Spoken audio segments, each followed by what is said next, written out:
Following the terrifying fall from the dormitory balcony, Lin Yusen manages to catch Ni Zigwang, though the impact leaves her dazed. As the ambulance rushes toward the hospital, Lin Yusen is visibly frantic, urging her to stay awake. When he asks what day it is to test her consciousness, she mumbles that it is Sunday before slipping back into a stupor. At the hospital, a preliminary examination reveals no major internal trauma beyond abrasions and a brief loss of consciousness, but the doctor recommends staying for observation. While Zigwang is being treated, Lin Yusen quietly washes her vomit off his clothes, his expression heavy with a mixture of concern and a deeper, unspoken pain. When Zigwang finally wakes, Lin Yusen is by her side testing her memory. During their conversation, he reveals that he is the grandson of Sheng Xianmen, the chairman of Sheng Yun. Zigwang is surprised but soon turns to bitterness, recounting the string of misfortunes she has suffered since meeting him, from the exhausting inventory work and the warehouse accident to this latest fall caused by his friend's scream. With tears in her eyes, she asks if he is targeting her because she is Ni Chengyua's daughter. Lin Yusen feels deeply misunderstood, retorting that their families have always cooperated well. He is moved by her tears but also feels aggrieved, as the situation reminds him of a car accident he once endured just to see her. Years ago, Lin Yusen was a brilliant neurosurgeon. A car accident, caused by a classmate's well-intentioned but ill-fated matchmaking attempt, left him with nerve damage in his arm. While his friend was consumed by guilt, Lin Yusen bore the tragedy stoically, though he was deeply disappointed when Zigwang failed to visit him in the hospital back then. Now, as he cares for her, he keeps his medical past a secret, even as his old classmate, Dr. Fang, teases him for his humanitarian care and jokingly diagnoses him with a late-stage case of delayed love-struck syndrome.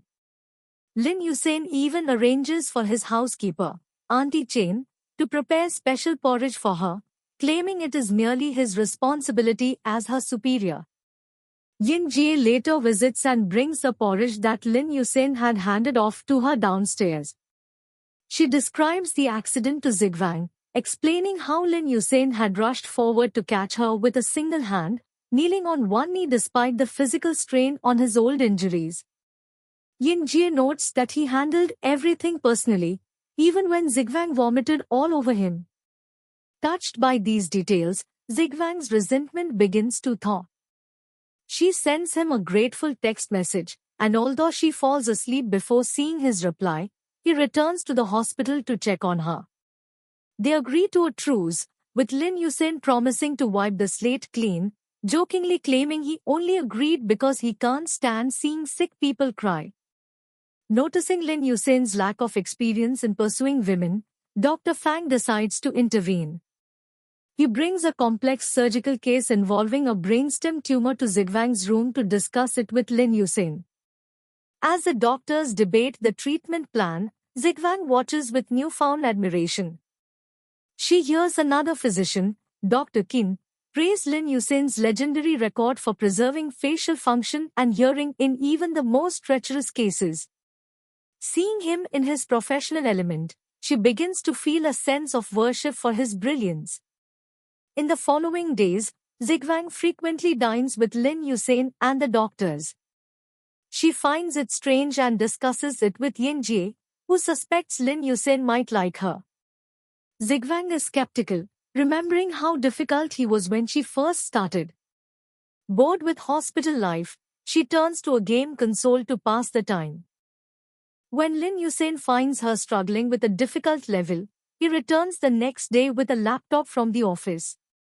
He playfully suggests that she shouldn't engage in intense mental activity like gaming and offers her work instead, smugly using his authority as a doctor of neurosurgery to claim that using a different part of the brain for work is a form of rest. In exchange for the work, he takes a game console, promising to beat the level she found impossible.